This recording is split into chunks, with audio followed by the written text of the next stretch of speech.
سيدنا محمد وعلى آله وصحبه واتباعه وسلم adúpẹ́ fún Ọlọ́run ọba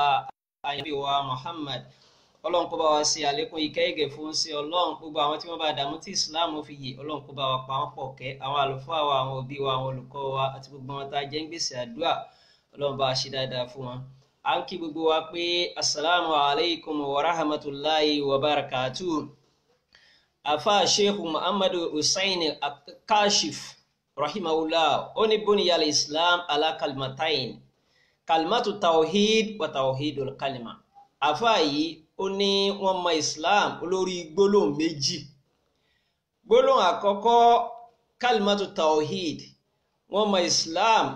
lórí la ilaha illallah Muhammadu Rasulullah. Gbogbo ẹni tó bá ti gba gbólóhùn náà gbọ́ pé ọ̀kan lọ́lọ́run Muhammadu Rasulullah, Ànábì Muhammad sì ní òjíṣẹ́ Ọlọ́run ọba ni, tó bá ti lè gbàgbọ́ ó ti wọnú ọgbà Islam, ó ti di mùsùlùmí. Àfáà ní wọ́n mọ Islam lórí gbólóhùn la ilaha illallah. Gbólóhùn kejì tó mọ Islam lórí ni wa tawhidul kalima, àti ìṣọ̀kan ohùn ẹ̀gbọ́ voice united. Wọ́n mọ united voice, wọ́n mọ Islam lórí ẹ̀. Kí ló jẹ́ àfáà fi sọ bẹ́ẹ̀? Wọ́n mọ Islam lórí ọ̀rọ̀ ìṣọ̀kan. Ọlọ́run fúnra ara rẹ̀ so Islam pọ̀. Ńlá máa ń kà fúnra wa pé lára tọ́lọ́run fi so wá pọ̀ ni pé gbogbo ìran tí èèyàn bá wò ó jẹ́ bí èdè ṣe pọ̀ tó láyé 6,500 languages ó tún lé èdè kan náà la fi ń sin lọ́hùn. United voice nìyẹn ẹ gbọ́ èdè kan ibì kan náà là ń dojú kọ òun ṣọ̀kan náà nìyẹn. Àlùkùránì kan náà la fi ń jọ́sìn fọ́lọ́run ọba ó ṣọ̀kan. Àfáà ní pé ohun tí Islam tán fi mọ Islam fúnra rọ Ọlọ́run ọba gangan, ó mọ Islam lórí gbólóhùn kalimatu shahada, lórí la ilaha illallah. Ó tún wá mọ Islam lórí ìṣọ̀kan, kí òun ṣọ̀kan, kí ìṣesí ó ṣọ̀kan. Gbogbo ohun tá à ń ṣe nínú Islam ìṣọ̀kan ló mú wá. Gbogbo àwọn bí tẹ́ bá ti rí tí wọ́n ti ń ṣe òpinya kì í ṣe lórí àwọn alwajibat. Ẹni tí Allahu Akbar tó fún Ọlọ́run ọba tó àfáà wa ní kí wá ló fà á nígbà tó lọ́mọ Islam lórí ìṣọ̀kan, kí ló wá fà á tá a wá yà wẹ́lẹ́wẹ́lẹ́ tá a yára wa lọ́tọ̀ọ̀tọ̀. Àfáà ní min asbabi wukuhil infisal bayna al-muslimina ẹ̀gbọ́ as-siyasa wal madhahib wal ananiya wal ashairiya wal ihmal wal ghulu wa khalatul akami shariha wa qilatul fam wa tafkir. Àfọ́jọ̀gbọ́n wa kà pé kí ló fà tá a fi yà lọ́tọ̀ọ̀tọ̀ gan nígbà tí Islam wa ò pé tí Kùránì méjì, tí kíbùlà wa ò pé méjì, tí èdè kan náà gbogbo wa fi ń sin lọ bákan náà là ń ṣe ń pèrún gbogbo àgbáyé, iye rákà kan náà là ń kí, iye ìrun kan náà là ń kí. Subhanallahil azim. Kí ló tún wá fa ìpín lọ́tọ̀ọ̀tọ̀, ìyà lọ́tọ̀ọ̀tọ̀? Àfọ́jọ̀gbọ́n wa kó jọ, ó ní àkọ́kọ́ ń bẹ àsíyàsà, politics ìtayé agbèwọnú ẹ̀sìn, lára tí dá wàhálà alẹ́ nìyẹn. Politics wà nínú Islam, bọ̀ ọ̀tọ̀ ní politics ìtayé ti àwa ara wa, ọ̀tọ̀ ní politics ti Islam. Nìkan náà àwọn àlùfáà àgbà Sheikh Sharafuddin Jabal Amili rahimahullah, àfáà yẹn ọmọ Iraki ni, ó ní farakọtina siyasa wasatajimawona siyasa. Ó ní òṣèlú ó ló fọ́n wa ká, òun ló pín ayẹlẹyẹlẹ. Ó ní bá a bá sì tún fẹ́ sopọ̀ náà òṣèlú yìí náà ni ó tún kó wa jọ papọ̀. Bá a bá tún fẹ́ ká kan, ìyẹn ni pé òṣèlú tayé òun ló fọ́n wa ká. Ó ní bá a bá tún wá fẹ́ ṣọ̀kan òṣèlú ti tẹ̀sìn, òṣèlú ti Islam ń ló lè kó àjọ tẹnu wọ́n fi ṣọ̀kan. Àkúkú rí bákan náà, opinion oníkálukú ọmọ yàtọ̀ láwọn àyè kọ̀ọ̀kan, àmọ́ gbogbo tọ́lọ́run ti fi so wá papọ̀ tá a bá dúró sí Islam kan. Àkọ́kọ́ oore tọ́lọ́run fi ṣe fáwa mùsùlùmí nìyẹn. Ìṣọ̀kan sẹ́ Ọlọ́run ṣe fún Islam, kò jẹ́ ká Kùránì wá ó pé méjì, inna nahnu nazzalna dhikra wa inna lahu lahafizun ó sì tún bá wa protect ẹ̀ lẹ́yìn alukur'an kò tún sí ìwé ẹ̀sìn tí tó rí irú security bẹ́ẹ̀ ó ló fi já sí pé aya kan ò lé alifábẹ́ẹ̀tì kan ò lékún láti jọ́tà alukur'an ti ń bẹ ìkan ò sì dínkù ń bẹ wọn yọ kankan kú ń bẹ wọn review rẹ̀ wọn edit ẹ̀ kódà náà wà àyè míì náà wọn nǹkan míì tá a bá ń forí gbára wa kì í ṣe lórí alukur'an lára tí wọ́n ń fà ọ̀rọ̀ òṣèlú agbéwọnú ẹ̀sìn ó jẹ́ kó ní kálukú máa ṣe tiẹ̀ lọ́tọ̀ òṣèlú ta wá ara wá ní o kálóṣèlú ti Islam la bá ń ṣe ni a sì ṣọ̀kan lára nǹkan tí àfọ́ ọ̀jọ̀gbọ́n kójọ tó ní àtúnfin ẹ̀gbọ́ tó fa ìṣe lọ́tọ̀ọ̀tọ̀ nínú Islam al-mazahib wukul al-mazahib aláwọn ọ̀nà kí náà ń pè ní mazhab gan ìròrí àwọn àfáà tí wọ́n tú ẹ̀gbọ́ látara aya al-Qur'an látara ọ̀rọ̀ anabi Muhammad tán fi wá kó ìdájọ́ ẹ̀sìn kalẹ̀ wọ́n náà ń pè ní mazhab àgbọ́yé wọn sì wá yàtọ̀ síra wọn lọ́pọ̀lọpọ̀ ààyè àmọ́ níbi àwọn ọ̀ranyàn rárá wọn takura wọn rárá subhanallah ilẹ̀ azim ẹ wo ọ̀rọ̀ bẹ́ẹ̀ àwọn ojú ọ̀nà àwọn oríṣiríṣi ojú ọ̀nà ń bẹ àwọn ìmáàmù tí wọ́n ṣe project tá ń lò nínú ẹ̀sìn wọ́n pọ̀ na wọ́n tó hànú wọn náà ìmáàmù Málíkì ìmáàmù Sáfì ìmáàmù Abu Hanifa ìmáàmù ọ̀kẹ́ni a sì ti jẹ́ kó yíra wa pé gbogbo àwọn ìmáàmù yìí náà wọ́n ti jẹ́wọ́ pé àwọn ò perfect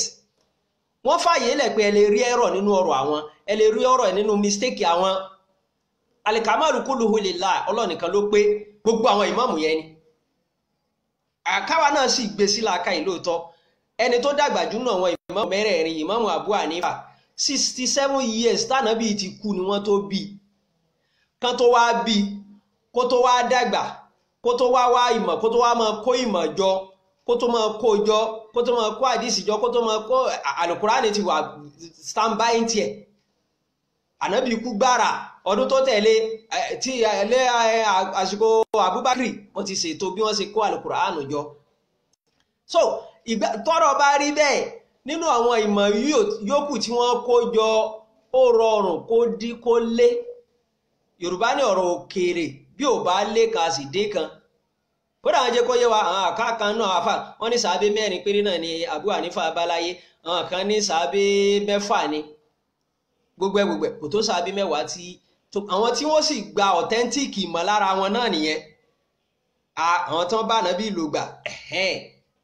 Ìmáàmù Málìkì tó tún tẹ̀lé 80 years lẹ́yìn ìgbà tánàbí ti kú tán náà tó bí Ìmáàmù Málìkì lẹ́yìn ìgbà tí ẹ̀gbọ́ Ìmáàmù Ṣáfi'í 137 years tánàbí ti kú tán náà tó bí Ìmáàmù Ṣáfi'í Ìmáàmù Ahmadu ibn Hanbali 151 years tánàbí ti kú láyé náà tó bí Ìmáàmù Bukhari tó ṣe Sahihu Bukhari 181 years tánàbí ti kú láyé náà tó bí Ìmáàmù Muslim 189 years tánàbí ti kú láyé ni wọ́n tó bí gbogbo wọn bá ẹ rí pé ọ̀nà yẹn jìn díẹ̀ kan tó wá dàgbà kan tó wá lọ wá ìmọ̀ jọ wọ́n ní Ìmáàmù Bukhari ó pé 16 years kó tó lọ bẹ̀rẹ̀ sí ní kó ìmọ̀ jọ 16 tẹ́ bá rò pọ̀ mọ́ 181 years kò wọ́n súnmọ́ 200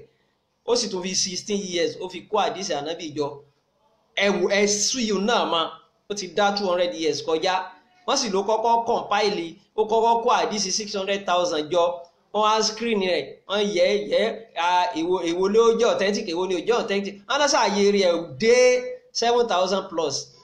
nínú 7,000 plus yẹn náà wọ́n tún ní 2,230 ń bẹ wọ́n ní repetition ni 2,600 ni ò kí ń ṣe repetition nínú tó tán kó jọ tó gbogbo àwọn yìí àwọn tán ṣáájú wọn gan dín pé àwọn ò pé o ẹ lè rí ẹ̀rọ nù sí àwọn alikamalu kulluhu lillah so ohun tí gbogbo wọn bá wá kó jọ láàyè ibi tí wọ́n bá ti yàtọ̀ síra wọn àwa tá à ń gbọ́ wọn náà àwa gbé sí làákàyè bó ló ṣe rí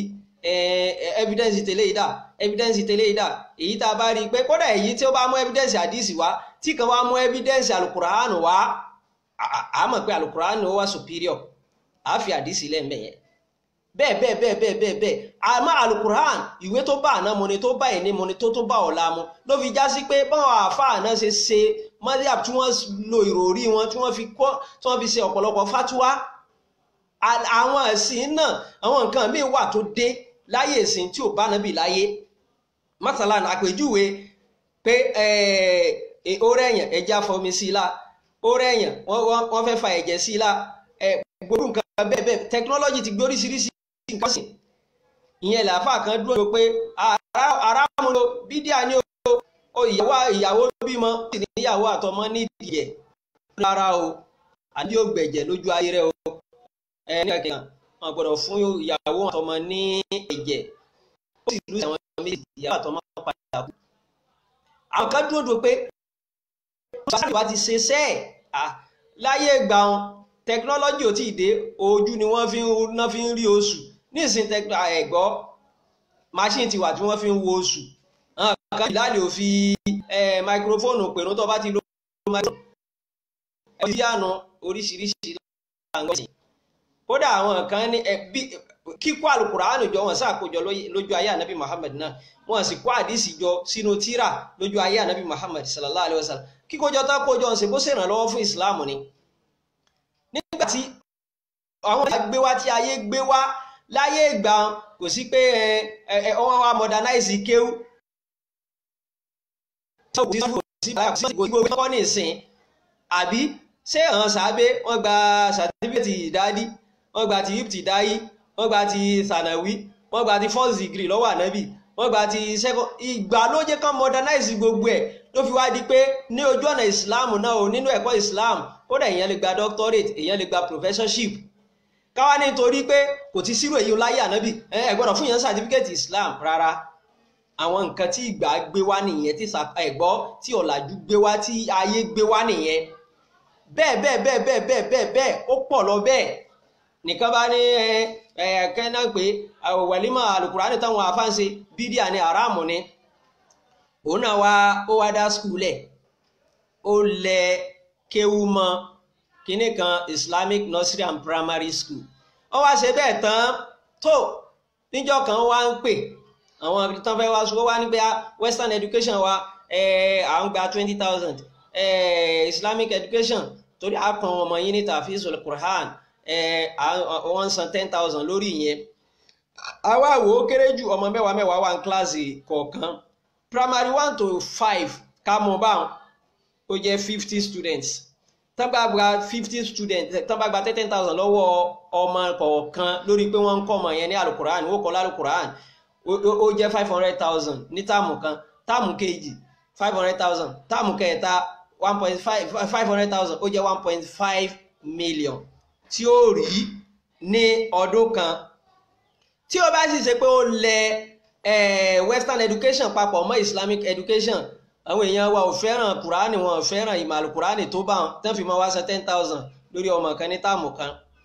òun ti rọ́nà ti tiẹ̀ lára tí kó bá wa ànáníyà selfishness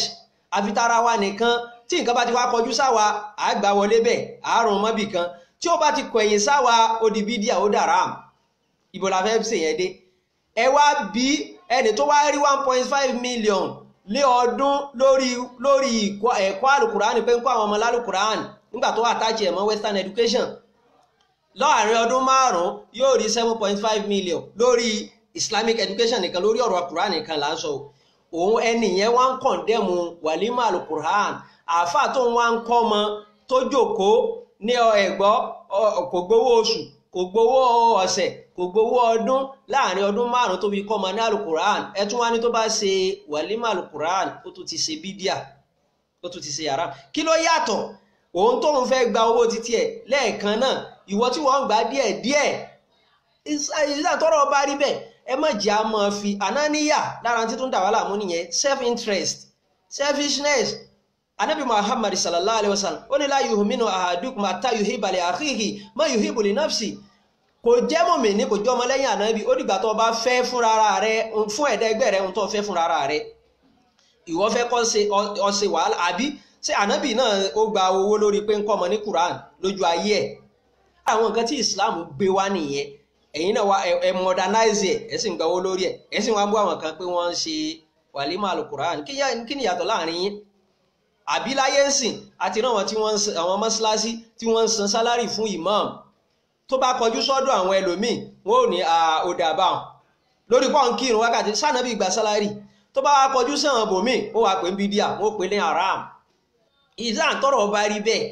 gbogbo nǹkan lára tí ń kó wàhálà bá Islam tá a fi ṣe kan òun ni ànáníyà wà ìmọ̀tara ẹni nìkan alẹ́ àṣàyẹ̀rí ìyá wà ń bẹ̀ tribalism ẹlòmíì ó sì tún gbé wọnú ẹ̀sìn al-iman negligence àṣẹ ètò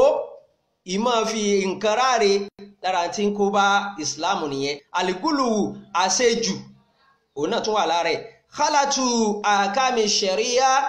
àmọ́ padà ṣàlàyé gbogbo ẹlẹ́yẹ kọ̀ọ̀kan inshallah ká wá tún ro àwọn ìdájọ́ ẹ̀sìn àwọn òfin ẹ̀sìn ká rò pọ̀ mọ́ra wọn wájìbù ń bẹ màkìrúhù ń bẹ àràmù ń bẹ mọ̀báhù ń bẹ gbogbo ẹ̀ ń bẹ tí wọ́n tò sí láyìn ọ̀tọ̀ọ̀tọ̀ kéèyàn pẹ́ ní tó bá wá dẹ̀sìn rú lára àwọn wàjibáàt yóò wá gbé sára mọ̀bá àbí lára màkìrúhà yóò sáà lù pọ̀ mọ́ra wọn ní tó jẹ́ dandan tó jẹ́ tẹ́ bá ṣe ẹ gbàládá tẹ́ bá ṣe kò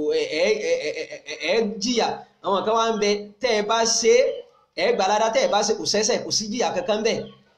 ọ̀pọ̀ báyẹn àwọn mọ̀bá ń bẹ bẹ́ẹ̀ ṣe ẹ̀ ní ládá bẹ́ẹ̀ ṣe ẹ̀ ní jìyà kankan àwọn màkìrú wa ń bẹ bẹ́ẹ̀ ṣe bẹ́ẹ̀ sún jìnnà sí ẹ gbàládá bẹ́ẹ̀ ṣe kò sí jìyà fún ó sì wà nínú ẹ̀sìn nìyẹn àwọn àpò wàá lu gbogbo ẹ̀pọ̀ mọ́ra wọn wàá gbé àràmù sípò àràl wàá gbé àlàlì sípò àràmù wàá gbé mọ̀kúrú àsìkò lára ti ń dá wàhálà alẹ́ inú ìsìláàmù nìyẹn. ìzán tọrọ bá rí bẹ́ẹ̀ inshallah ibẹ̀ látún ti bẹ̀rẹ̀ nígbà míì kí ọlọ́run kó jẹ́ kí a máa bẹ pẹ̀lú dáadáa ó máa ti fọ̀rọ̀ mi lọ́lọ́run lọ́wọ́ ọ̀gá àgbà tó ní sánmọ́ tó nílẹ̀ gbé síbi tó wù mí jẹ́ kí n lè dúpẹ́.